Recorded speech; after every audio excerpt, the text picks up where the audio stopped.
Internets, we're back at it with another Sultan and Sneakers podcast and YouTube video. Today's guest is a gentleman that I was introduced to a few weeks ago by way of Philadelphia, Phil Holland. Welcome to the show, Phil. Thank you, Maine. Thanks for having me. And thanks Absolutely. For the platform. Philadelphia is one of my favorite American cities. How long have you lived there? I lived there for 20 years. I moved from Africa when I was 3. Okay. In 96, and I moved to Georgia when my case ended, which I'm going to tell you about. But I moved here in 2017. Oh, I got you. Okay, yeah. So you've been in Philly only the last 3 years then? No. I've been in Georgia the last 3 years. I was in Philadelphia for 20 years. Oh, okay. So you're in Georgia these days? Yeah. Gotcha. The reason Philly has it has such a soft spot for me is I visited for the first time 2 years ago. Okay. And if you don't know, I'm Muslim by religion. And Philadelphia is the only city in America where I felt completely comfortable being Muslim. Is that right? Yeah. I mean, because there's definitely a Muslim presence there. I can tell you that. Yeah. I mean, everywhere. I remember, it was, I would say it felt really normalized. I remember I was there for a work convention. I was there, presenting a paper. I used to work in the steel industry. And I remember me and our colleagues, we were walking outside, downtown Philadelphia, and there's this lady there. She was wearing the niqab, the face veil, and I think she was walking with her husband.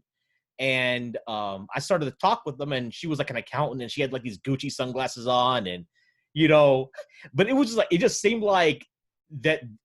And it's not and what I appreciated about that was they're not watered down progressive Muslims. This is a woman who was fully covered, even her face was covered, but she's working in corporate America. I think she was working at Barclays or something. I forget. She was an accountant or some kind. So yeah, we just chopped it up for a little bit, and every Uber driver I think I had was Muslim when I was going around and just walking around the various neighborhoods and stuff.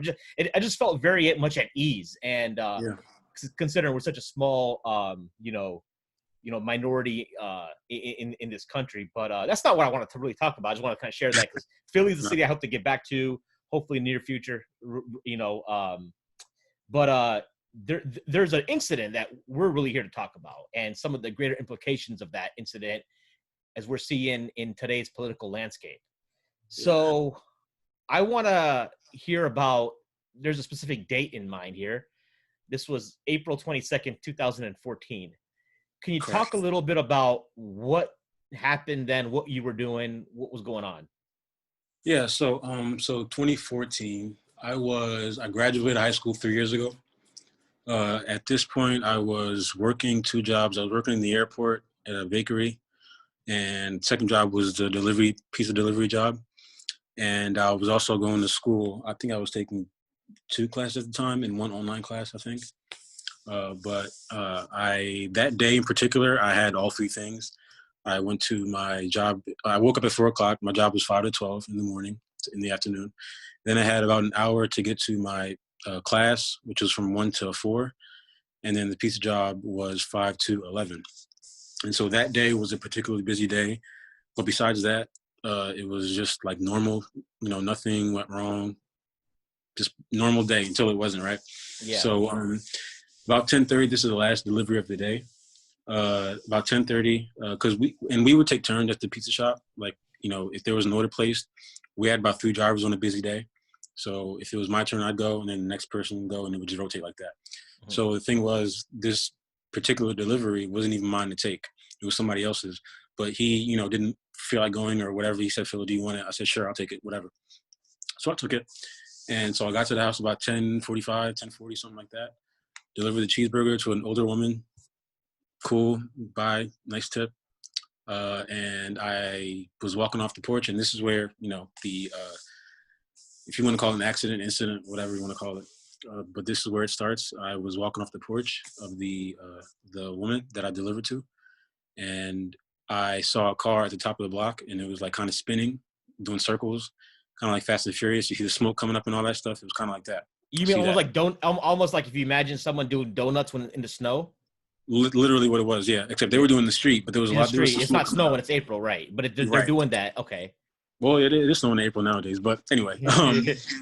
So I'm looking. I see that, And I'm just like, all right, I don't get scared or anything, but I'm just like, all right, let me just get out of here before I somehow become a part of it, which I had no idea or didn't really think I was going to, but Yeah. but so I'm walking to my car, and I'm parked normally. I never double parked, especially at night, because I don't want to stand out for any reason or whatever, Sure. just in case, because Philadelphia is not the safest place sometimes. Mm-hmm. So I walk to my car, I see the car stop at the top of the block. So I'm just like, all right, I see now I'm kind of getting alert. I'm just like, okay, that's kind of weird, but let me get out of here again. Got in my car. So I'm not taking my time, but I'm just like, okay, let me just turn my lights off, get out of here. And then, so when I turn my lights off, that's when I see one person approach me because I'm parked normally. And Yeah. so to my right is the sidewalk. And so I see one person walking towards, down the street, down the sidewalk, and he shines a flashlight. And I see him wearing all black. I have no indication that this is anybody that I should stop for or shouldn't run away from, but I just see all black. And he's walking And towards you. So is this yeah, from the same car that was spinning? I don't know. I didn't know it was, but I didn't know at the time. Okay. All I know is, I saw the car, got in my car, and then about 5 seconds later, they're already walking. I don't know when they got out exactly, but Right. the one person on the sidewalk, and he shines his flashlight right in my face, right? It's very bright. So I blocked the light with my hands, and then that's when I turned to the sidewalk, kind of just reflex or whatever it was, just kind of turned, blocking the light. And then because I'm blocking the light, my eyes are focused directly on the street. And Yeah. then in the street to my left, I see a second person. And when I see him, I can see him all black too, because it's nighttime, it's dark, and I'm having a flashlight showing my face, so I can't even see. But what I can see, based on the streetlights, whatever, is him pulling out his gun, right? I can see that. I can make that out. Okay. So I go into fight or flight. Once I see that, I'm just like, all right. And what I'm about to tell you now, it might seem like it was 5 minutes or 10 minutes, whatever, but it all happened within like probably 2 or 3 seconds. But And there's no indication. No one said anything. All you no, saw was a no. flashlight. There's no shouting, nothing like that. Okay. All I heard was also was flashlight and then gun. So I'm Okay. just like, all right, boom, let me get out of here, because I have about $400 on me, $400, in not the heart of Philly, but like in Philly. Yeah, I mean anywhere you don't want to be anywhere like that in that position. So, but Okay. Philly, you don't want to be in there like that. So, I go fight or flight. I just try to get out of there. So I put the car in reverse, and I didn't hit the car in front or behind me. I don't know how. I always say this because I'm amazed that even happened or didn't happen. But I Because you're put the like car in parallel reverse. parked on the street. No, I'm parallel parked normally, like on the street, but Yeah, like you're parallel parallel parked. parked, but so it's not like you have to like when you're parallel parked. It's not just. It's hard to sometimes if there's a car in front of you and back of you. You can't I just can't just square up. zoom out. Yeah, You got to back out a little bit and then go up to the front. right. It's So like I two had moves some basically. space. Yeah, Right. So I it's had like a enough passive. space to Mm-hmm. just back up once and then zoom out, which is what I did. Right. So I put in reverse, back up, and then zoom, right? Zoom out. And then as soon as I move forward, I start seeing the muzzle flash of the guns going off to my right, right? Okay. So I see the pop, pop, pop. I hear it. I can see the from peripheral. And so I just duck and kind of just try to not get shot or whatever. So the first thing I feel is the bullet pierce my thigh. One bullet pierced my thigh. And I felt it like go in and come out the other side. And I felt it hit my left leg too, but it was already slowed down by then. Mm-hmm. So it severed my femur already in my right leg. I didn't know at the time, obviously, but I Yeah. feel the impact and I feel it go through. So then I kind of wince, and then I don't feel anything else after that. I just pass out. So what wakes me up, I crash into a fence about probably 5 seconds later, less than that probably. And what wakes me up is the sound of glass breaking all around me. So I'm waking up, and when I wake up or when I'm jolted up, I can kind of feel like there's like liquid on my face. It's like I can't see anything, and it's like just wet, a lot of wetness. And I'm just like, what's going on? Like glass is breaking and all that. So my door is pulled open, and I hear police. And so me not knowing what the hell just happened, except I just got shot, and that's exactly what I say. I just got shot. I kept saying it to them. I said about 4 times, I just got shot. Please help me. I just got shot. Please help me. I just got shot. Somebody just shot me. Whatever I was saying. And then so me not knowing that it was just them that had done it, he says, "No shit, Sherlock," to me, the person he just shot. And so I don't have the wherewithal to even think about why he would say that. I just heard that. And I just kept saying, somebody just shot me. Please help me. And so he puts me on the ground, and he put his knee on my back for a quick second. I don't want to say a quick second because it was like, probably, I don't know, 10, 15 seconds while he You're handcuffs already me. shot up. He's got like. And that's what I was going to say. Like, I'm bleeding on my face and my leg. And he still feels the need to put me on the ground, knee, handcuff, and then put me on the floor of their car, not the seat, but the floor of their car. So that's when I passed out on the floor of their car. and they drove me to the hospital. So that was kind of the incident in and of itself. I don't know if you want me to stop there for a break, Now, but like that was. how does it like when you get like I've never been shot. Probably most of my listeners or viewers have never been shot by an actual bullet. Like, what did it remind you of a similar pain that maybe the average person may have experienced in the past?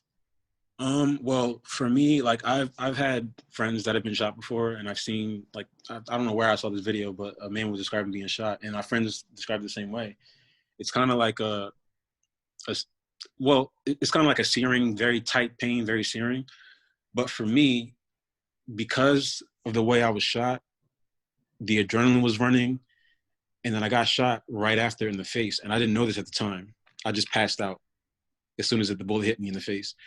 I didn't know at the time. So that night, I felt no pain. It was just kind of like bullet hit, pass out, wake up while they're handcuffing me. But maybe I don't remember if I did. If I did, I don't remember it. It was just kind of just. You just remember the blood. The liquid is obviously the blood on your face. All I remember is just my face being wet, and I just taste it and like feel it, and I'm just like, cause I touch myself, and I'm just like, what just happened?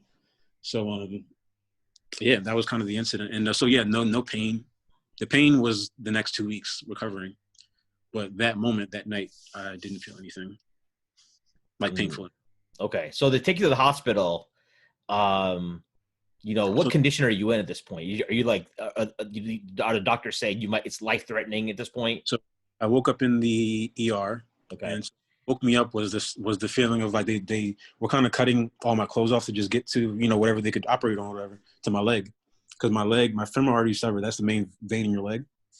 So I'm bleeding out my leg like profusely, like a lot, right? So they cut open my pants, and I can feel the gush of wind or whatever it was, air, going, my private parts, and that's what woke me up. I remember like it was yesterday. I was just like, what's going on? And I'm seeing everybody, all the doctors and stuff moving around me. And when they see me kind of wake up, I kind of try to get up, but I can't because my leg is like busted, my right leg. So they see me wake up. They're like, hey, sir, are you okay? Here I go again. I just got shot. Somebody just shot me. I just got shot. He's like, sir, okay, try to calm down. Do you know what? They asked me what year it is, who's the president. I'm like, 2014, Obama, et cetera, et cetera. And I'm just like, somebody just shot me. I just kept saying it because I'm just like. Because you still didn't realize the police were the people that shot you. I had no idea until I woke up about a day and a half later. But I'm just sitting there saying, I just got shot. Somebody just shot me because I'm just in shock. And so when they asked me, do you have somebody we can call for you? That's when I thought of my mom. And she lived in Jersey at the time. So she was about 2 hours away. They asked me for her number, and I had it in my head, but I couldn't give it to them because I started crying. Because I started thinking about, am I about to die? Because that's when I started thinking about it. Like, I just got shot. Am I about to die? I can't even see right now. Like, what's going on? Barely see. So I just started crying, and then I passed out shortly after. What happened was my girlfriend at the time, somebody saw me in the news, and they obviously knew me and knew my girlfriend. So they called my girlfriend at the time. Girlfriend was working at the casino at the time. So she had to rush to the side, call my mom. My mom was in Jersey at the time, like I said, and she was asleep. It was like probably 11:30 midnight by this time. And the hardest part of this story for me to tell is the fact that, my mom, like I said, she's 2 hours away. When she got the call, my girlfriend calls her. She's like, hey, Phil just got shot. They're telling me, this is them telling me in the hospital how they found out days later. Like, Phil just got shot. My mom was like, what? And she just like hung up the phone and went back to sleep because she's just out of it, I guess. So my girlfriend calls back again like 2-3 more times, and she starts crying this time. She's like, Phil just got shot. Please, like, come down. So that you got to come down. Phil just got shot. So my mom just gets up. I don't want to go through it too much because it's like her story in and of itself is like a whole experience. But right, we had to drive from Jersey after getting ready, getting whatever she could get ready, throw it in the car, get my her husband, stepdad to get the car ready and all that stuff. She had to drive, an hour and a half, called the hospital while they got on the road because she wasn't driving, called the hospital. And then they basically only confirmed that I got shot in the leg and in the face. And the femoral artery severed, might not be able to walk. And then your son also was shot, in the face between the, I forget how they explain the cranial or whatever, but basically between my left eye and my nose, the bridge of my nose. That's a scar I can see on your eye right there. Right there. Right, yeah. And so it entered here, next to my eye, between the bridge of my nose, hit the front of my skull, bounced around my forehead. I didn't even know bullets could work like this, but it bounced around the front of my forehead here. It broke the bone that holds up my eye, my right eye. Mm-hmm. on the way down to my right cheek, to the bottom of my right cheek. And they took it out 2 years later, but it was like, you can see it, but it was stuck right here. And I could, when it was in there, I could actually like touch it in a way where I could like actually have it poke out and you could see the shape, like it was very clear, the shape and size of it and everything. And so, yeah, I was all just messed up. Like my nose is flat, bloody, all that stuff. So they had to work on that and fix it. So anyway, so they tell my mom, yeah, he got shot in the face and leg. But we can't confirm to you. That's all we can say right now because we're still working on him. So basically, yeah, it breaks my heart that my mom had to drive from Jersey to Philly that long of a drive, not knowing whether I was alive or dead. Just knowing that, okay, let's pray to God he's alive. And if he is, like he has a hole in his face. So it's like, is he going to eat normally? Is he going to, like, what's this going to be like? Is he even going to look the same? Because all she knows, I got shot in the face. And if you think that, like if somebody told me that, I'm thinking if you're alive, then it's just like, it's not going to be the same ever again. So my mom drove with that knowledge. I don't know how she did it, but when she got there, the police chief stopped her. That's when she found out that, police had shot me. Mm-hmm. And that basically they were responding to shots in the area. Somebody had called the police and said somebody was shooting shots. The description for the suspect was, it was a black male, all black, and I was wearing all black at the time. Had a hoodie on and some pants, and some shoes. But I had like a button down under it. But I had put the hoodie on before I left because it was cold. Yep. But all black regardless. But the man they were looking for was 6'5", and I'm 5'5", so I wasn't nowhere near the height. Okay. But they saw a black man, all black. I don't know if it matched the description. I don't really know, because that's what I heard somewhere. That's what I read in the article. But they told my mom that apparently I matched the description, and they just he said sorry, whatever. They weren't there. The cops that did it, but he just apologized. My mom, at the time, we didn't see it as a case of police brutality because at the time when mine happened, it hadn't really been happening yet as far as police killing, people. Or at least being public about it. It wasn't like like being known in the mainstream media. Exactly. This is before Trayvon Martin. Well, I don't know what this is before. So mine was Trayvon Martin was in 2012. So that was 2 years there, but that wasn't really police related. That was some vigilante George. Right. Zimmerman. That was that Zimmerman dude. So the first police related murder was Eric Garner, as far as it being mainstream and it being in the news. Okay. June, July, but June of that year. Yeah. So 3 months after mine. And then Mike Brown, John Crawford, Tamir Rice, and then it just snowballed from there. But mine was in April. So it hadn't been happening in the news like that. We hadn't been seeing it like that. So we really see it that way as far as like police brutality and like these cops or whatever. We just saw it as two cops just did this dumb thing and shot me and almost killed me. Not that I wasn't upset. I was pissed. I was angry. But I wasn't as angry as I am now talking about it or as I was when I started seeing it in the news. Yeah. It's too that made me realize the cops weren't really remorseful about it. Hey Phil, are you holding your phone by any chance? Yeah. You're on your phone, right? Can you probably put it down because it's shaking?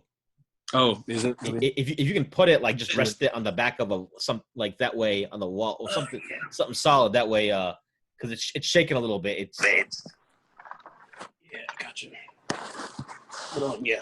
All right. Yeah, that's good. That's good. Yeah. So. Mm-hmm. Man, there's like so many questions. I know.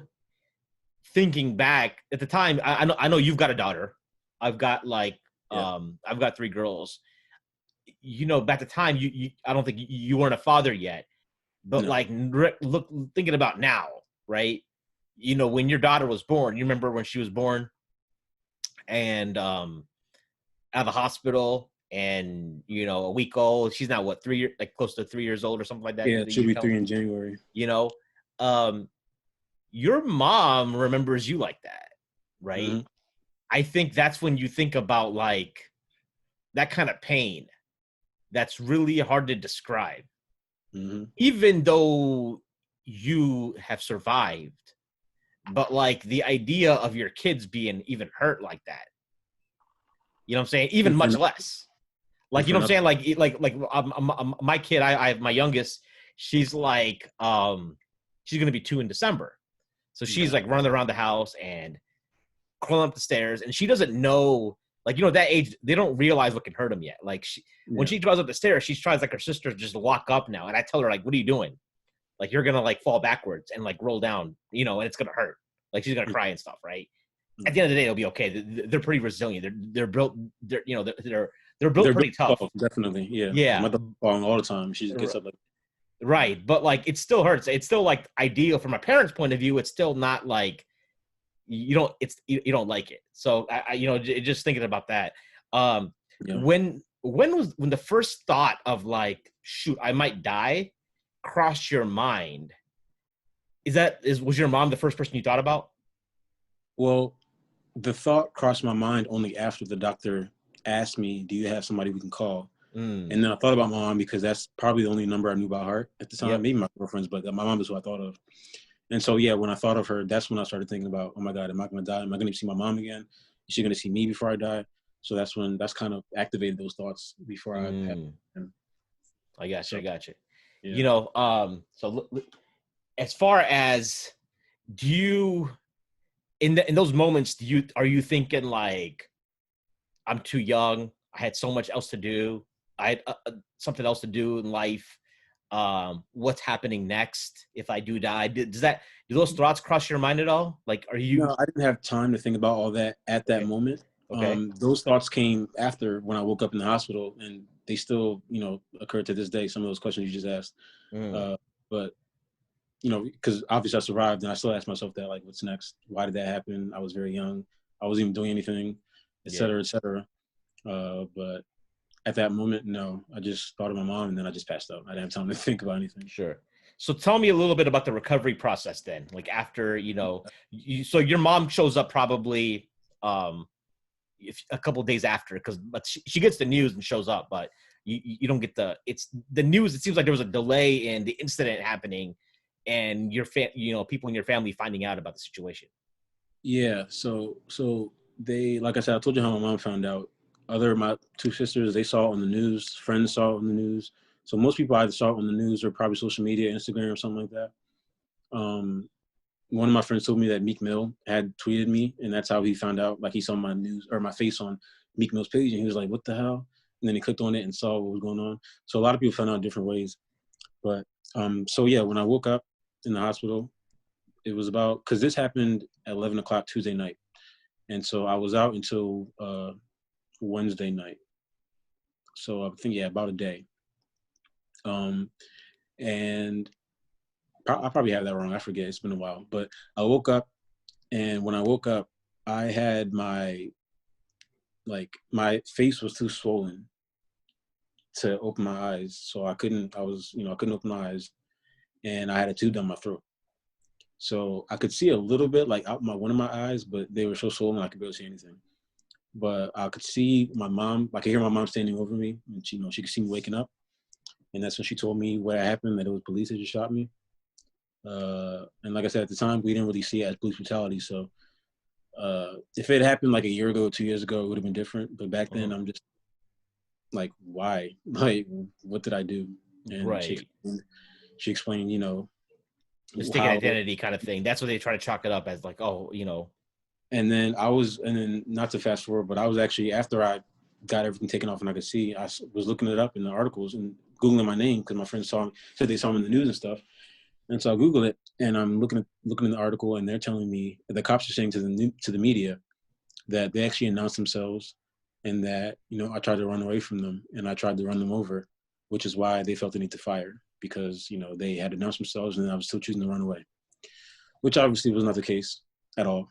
Like, because it wasn't like it was a noisy night or a loud night. I would have heard them. Even in my car, I would have heard them if they said something. But they didn't have. And first of all, they weren't even in uniform. They had black hoodies and shorts on. So they weren't even like, and they didn't have badges out, which you try to lie about also. But there were witnesses that, you know, disputed that. Oh, there were witnesses out there then? There were two witnesses that saw the whole thing unfold. I never got to meet them, unfortunately.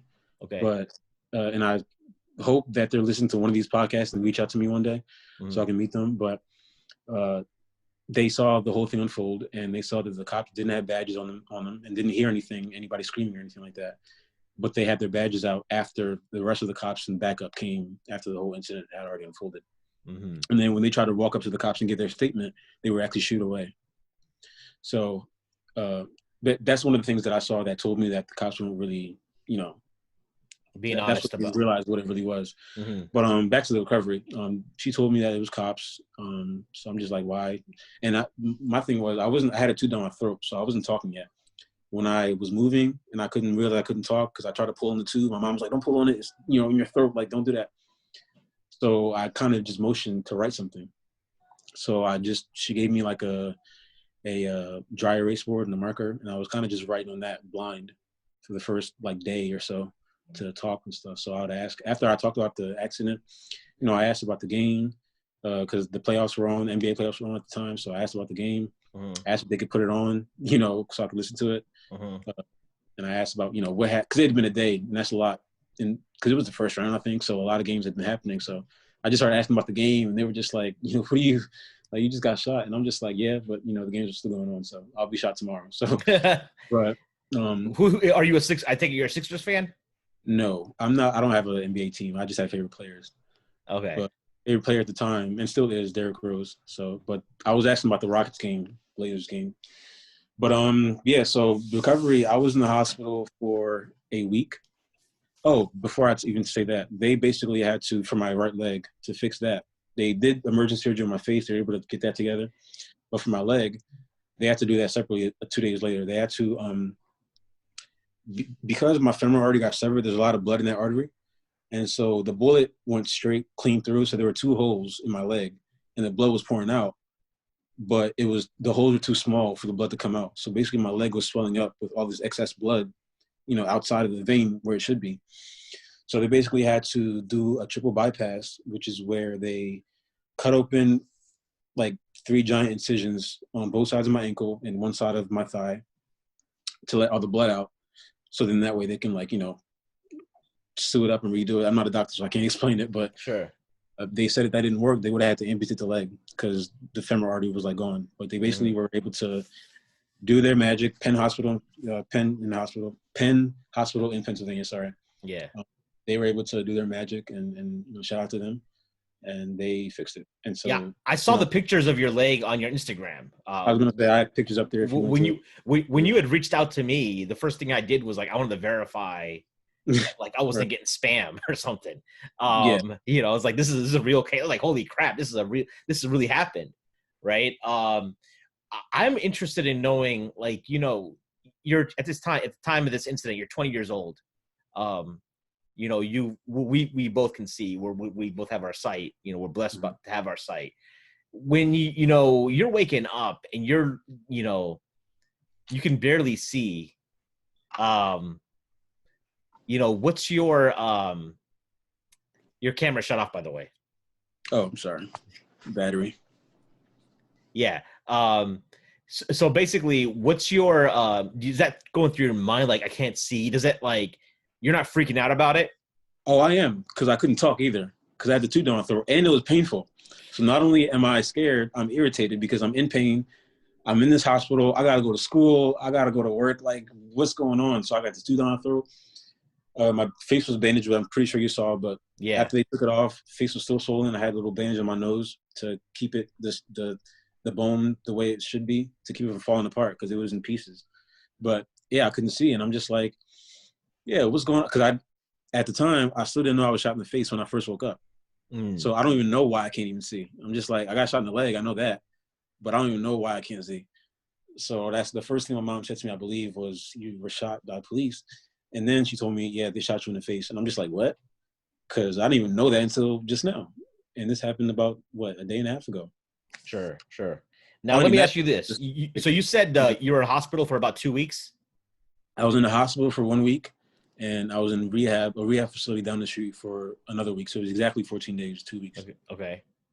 And then after that, was the recovery process once you got out of those units? When I got home, the recovery process was more so just a mental one that's still ongoing in some ways. But I just basically had to I rested up at home for about 5-6 months, and then I went back to work at the bakery. I was working there for about a month, but then I found a new job, so I was there for until I moved here to Georgia. So I kind of just rebounded on my own. Now, I understand that those officers in Philadelphia, they were found to be in the wrong. Is that correct?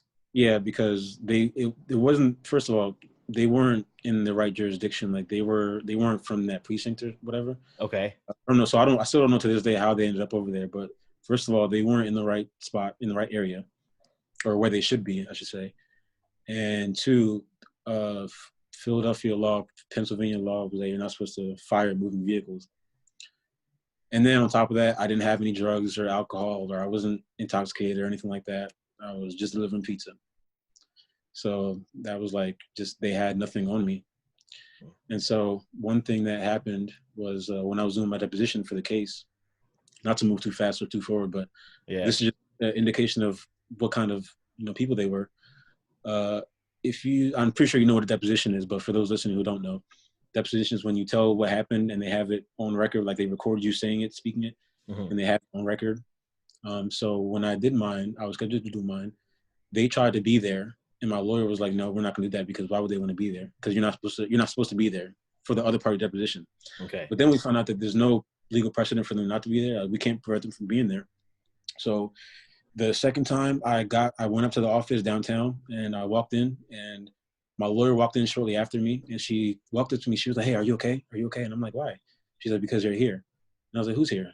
I'm like, "The officers." And I looked over and I saw them. That's when I saw their face for the first time. And I looked over and I saw them.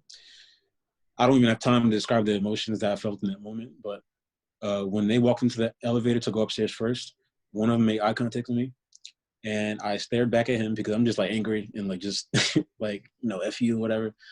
And he stares back at me. And we just stare at each other. One of them, not two of both of them, but just one of them. We stare at each other until the elevator was closed. And that just made me even more angry because it's just like there's no remorse there. And so during my deposition, they were there while I told the story. They were in the corner of the room, not really the corner, at the end of the table. And at the end of the case, about a year later, my lawyer came to me and she said, they don't want to go to trial. They want to just end it, whatever. I told them, okay, yeah, I'll end it, but I want to talk to them directly face to face because my lawyer had said they wanted to intimidate me with the whole deposition thing. And then she said, yeah, she brought that up. She was like, yeah, that's not a good idea because during your deposition, I saw them in the corner. They were kind of like just giggling and smirking at you and like drawing on their things or whatever. And I was just like, I still wanted to talk to them, but she said it wasn't a good idea because they were not remorseful for what they did at all, somehow. So, I say all that to say, just as a sidebar, we'll get back to recovery, but I just want to say that to say, like, just these are the kind of people that shot me. Like, yeah, not all police are bad, but enough are bad that it's a problem. Can you, ethnic, were they white? Oh, yeah. They're both white. Okay, they're both white. Okay. Unfortunately and fortunately, different ways would be a different story if they were black. But right. I saw articles where, one of my former classmates put up a comment. She was white, but she put up a comment saying that the cops were both black. And I saw a bunch of comments saying, what did he do? He must have done something. Not from former classmates. That one was from classmates, but other comments on different articles saying, what did he do? He must have done something, as if cops are infallible.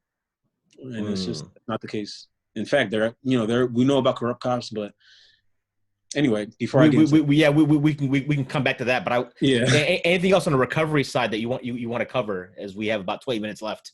Just I had so I told you about how the bullet hit me in the front of the brain. Right. Hit the front of my brain, and I had seizures. It made me epileptic. So I had my first seizure a year later at my mom's house in May 2015. I've had 5 since then, but the last one was April 2018. So I haven't had one it'll be 3 years in April. I haven't had one because they were happening every 6-7 months. Okay. And I couldn't see them coming. Like one of them, like I was going down the stairs and I just fell down the stairs and woke up in the ambulance. Every time I would just pass out, wake up in the ambulance. But that last time I was going down the stairs and I just fell. And so my daughter was born. She was 3 months old at the time. And I was just like even before that happened, but then especially when that happened, that's something that I was very afraid of holding her and having something happen while she was in my arms. So that was something that plagued me for a while and kind of just not ruined my experience, but it was like I never felt comfortable holding my daughter all the way because I was just always sitting down because I was always scared, like, what if this happens? So, But, like I said, I took more medicine every time that happened. So, like I said, that happened. Last time one was almost 3 years ago. So that's hopefully in the past. I'm still struggling is probably the wrong word, but I'm still dealing with my face. And I know you don't see it now, and nobody ever sees it. Like, nobody ever sees it. So that's why I say it's a mental thing, not a physical thing. Because I can see my left eye makes up for enough. I can see well, I can drive, I can do whatever I need to do. I can see well enough to do whatever. So it's all a mental thing. Like, when I look in the mirror, like, even after I got surgery to fix my eye a little bit and get the bullet taken out, I still see something very different from what people see. Like, people think that I look fine. And I know I look fine, especially considering what could have happened. But to me, I just see something that's so, like, horrible and ugly. And I'm still struggling with, not accepting it, because I've already accepted it, but just, I guess, living with it, or just, like, learning to look in the mirror or take pictures. Because when I look in the mirror, it's not that bad. When I take pictures, it's the worst thing ever. So I don't know if you notice on my Instagram, a lot of my pictures are kind of like either halfway or from a distance. You can't see my face up close. And that's just because, like, I'm still working on literally even taking a picture and being proud, because I just don't like what I see. But again, other people, I know by now that it's just in my head, because everybody else in life has told me, bro, I don't even see it. Like, some people that I meet that didn't know I was shot until I tell them. Yeah. I mean, like, I didn't even know, like, that anything was wrong with your eye, much less one was messed up or there's a scar. The scar I don't care about, but it's just a mental thing that I'm dealing with.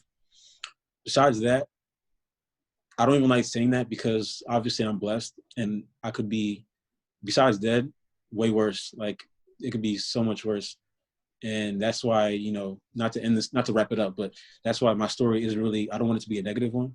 It's more of a positive, or I want it to be an uplifting one, and also an educational one, as far as people that don't believe that.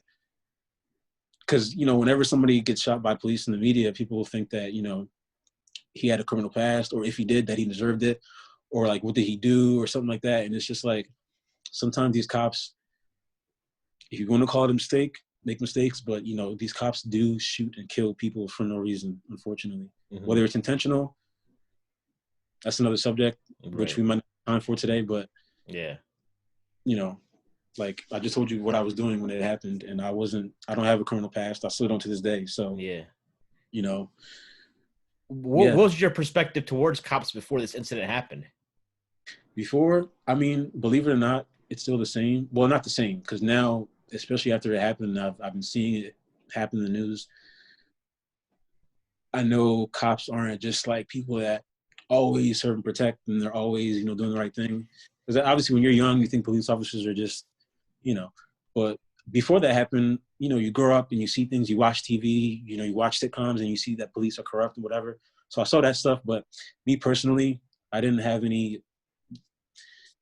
I didn't really have an opinion on it. It was just, police are necessary. They're unfortunate sometimes, but they're necessary.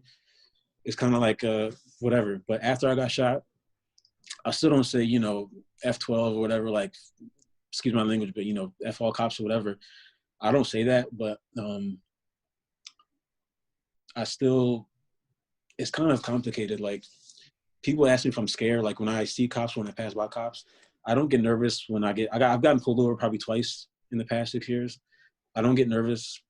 I probably just get my arm on the phone just in case the cop looks funny, which happened once, but I don't, get, I would think that I would get scared or nervous, because one thing about my recovery, I was very scared to go outside at night for about a year.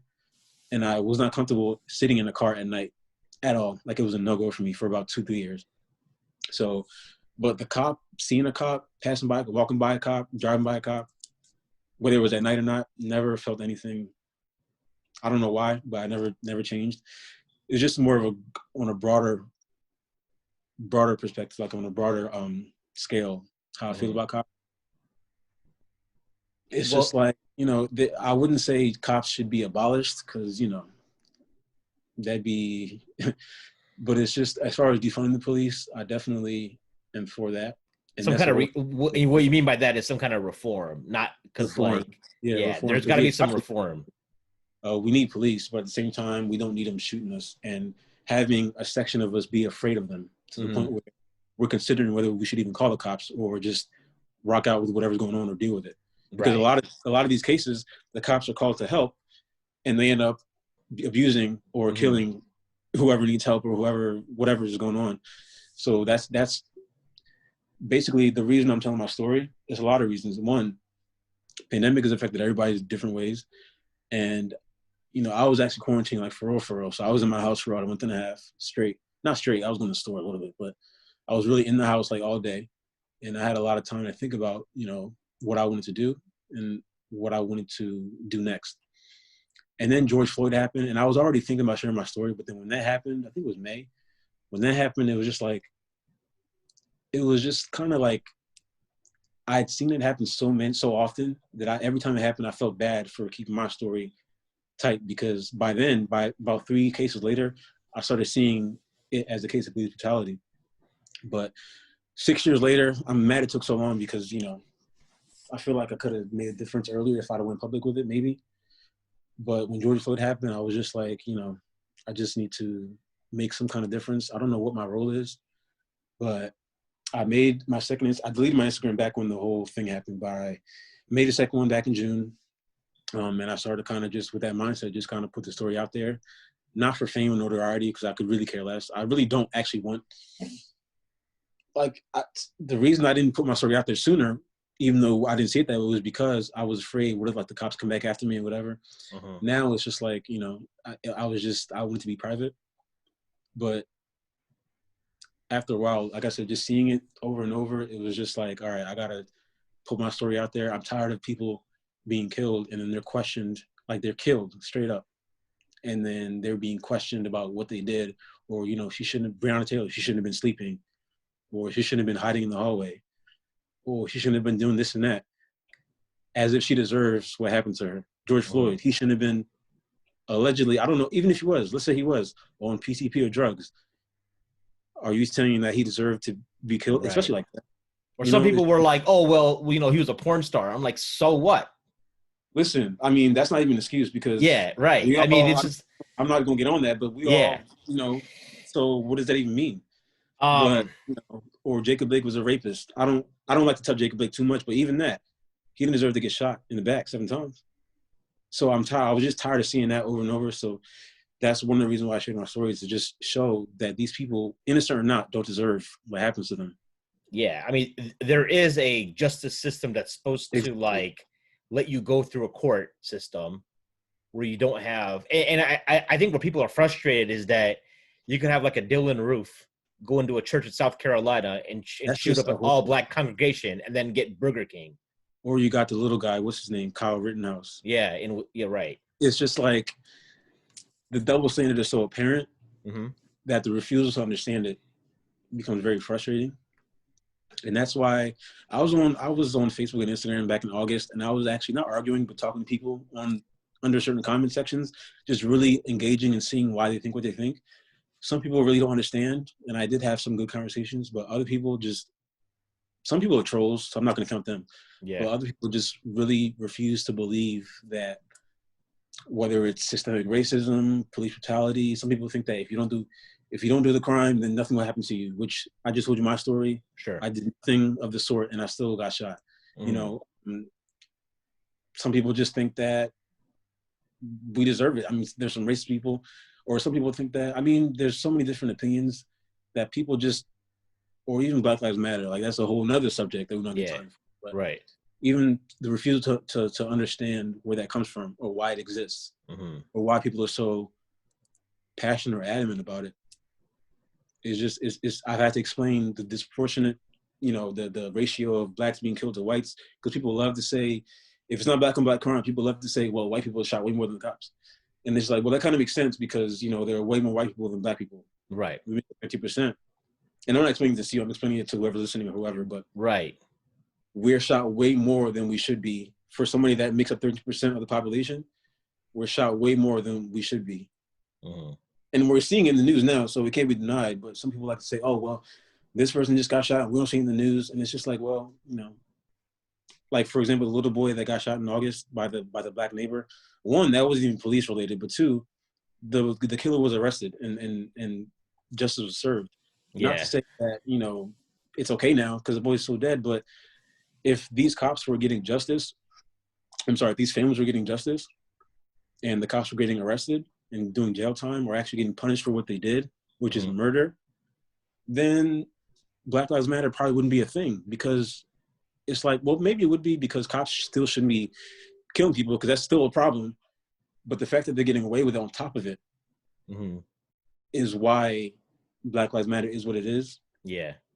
And, you know, I don't want to get too deep into it because we only got a little bit of time left. But, right. I mean, again, that's why I'm sharing my story, too, to try to educate people as much as I can with the time I have as far as these podcasts. After I tell my story, it's just like, for people listening who don't believe in Black Lives Matter or, like, believe in any of the things that I just said, as far as, like, you know, black and black crime and all that stuff, I don't have time, but it's not relevant. The problem is we're being targeted disproportionately, to the point where I'm thinking, is it intentional? Like, are they being trained? And I know police are trained, which people don't know. Police are trained. Obviously, we know they're trained to target certain neighborhoods and, you know, certain low-income areas. But cops are literally trained to provoke. I don't want to say just Black people, but they're trained to provoke African Americans into a certain reaction, whether it's to kill them or just to arrest them and get their quota, whatever it is. Part of it is intentional, like literally. Like people can look it up, the war on drugs, literally targeting Black families. Like, this shit is real. People don't believe it is, because I don't think it's made up, but it's very real. Sure. And it's not hot right now. Like, what I'm talking about, it's not hot right now as I'm speaking on November 29th, whatever it is. Because the last one that happened was Walter Wallace in Philadelphia. And I actually lived around the corner from that block, which is crazy. But last one was in Philadelphia in October. It's not hot right now, but who's to say it doesn't happen tomorrow and somebody else gets shot and killed? And then it's all over again, protesting and all that stuff. And it's just like, where does it end? You know, and I don't have the answers. If I did, I wouldn't be sitting here talking to you. I would have just went straight up to the top and say, here's the answer, or whatever I could have done. But I don't have the answers. All I can do is just speak to as many people as I can. And, you know, just try to, I guess, educate or change and like I said, I feel like if I went in public with this back in 2014 or 15, obviously I wouldn't have prevented all those deaths, but who's to say I wouldn't have prevented just one? Who's to say, you know? Yeah. I mean, certainly, you know, as I hear your story here, it just reminds me of, like, you know, there's certainly a reason you survived the shooting.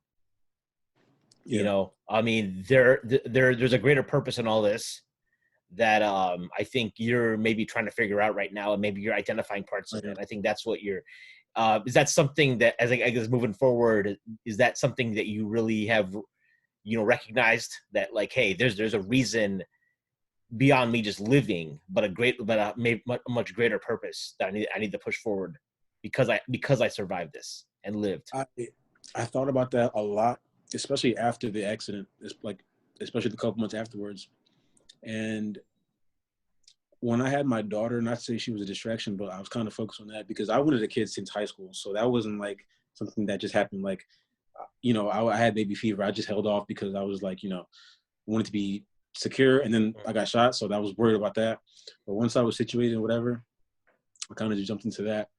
And so, you know, well, that's why I mentioned the pandemic earlier, because the pandemic is when it forced me to really just go back, because I was bartending before the pandemic started. So I wasn't even like thinking about talking about my story like that. Here and there I was, but I wasn't really, when the pandemic started, I that's all I was thinking about was just my past, what could have went differently, what I could have changed. If I would have just dug differently, maybe I wouldn't have been shot in the face, and maybe I wouldn't look this way, like just all this crazy stuff. And then, like I said, George Floyd happened. So you hit on the mark. Like, I'm still trying to figure out what my purpose is.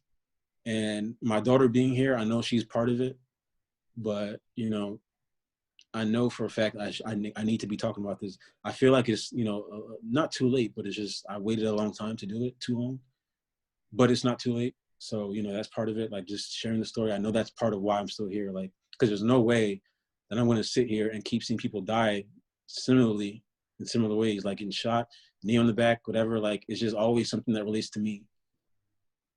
I survived and they didn't. And Jacob Blake survived. I know there are a lot of survived stories, some we may not even heard of, like mine. So right. You For know, I'm sure. pretty sure there's some that survived. And if they hear this, I would love to reach out to them and talk to them. Absolutely. That's why I'm sharing the story. Well, There's a Phil, I lot of appreciate you taking the time this evening to come and yeah. talk to me and share with my audience what happened to you, and like hopefully people can get an understanding of, get some idea what's going on out there. If people want to reach out to you, what's the best way for them to connect? Yeah, sorry I rambled. My Instagram is Phil Holland. It's my name, Phil Holland, with 2 underscores. And like I said, there's pictures are on there. You can see the accident stuff and kind of see where my head is at now as far as just moving on with life. Like I said, I have a daughter, so I don't have time to dwindle in the past. But I'm just like everybody else. Like I have my own insecurities, and I'm just living one day at a time and trying to figure things out. But like I said, I have this story and I need to share it, and I'm just hoping that it can change somebody's life or whatever the case may be. All right. Well, to listeners out there, appreciate you guys tuning in.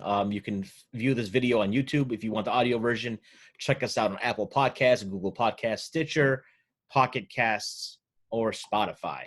Our special guest, Phil Holland. I'm your host, Mahin, the podcaster, signing off for Sultans and Sneakers.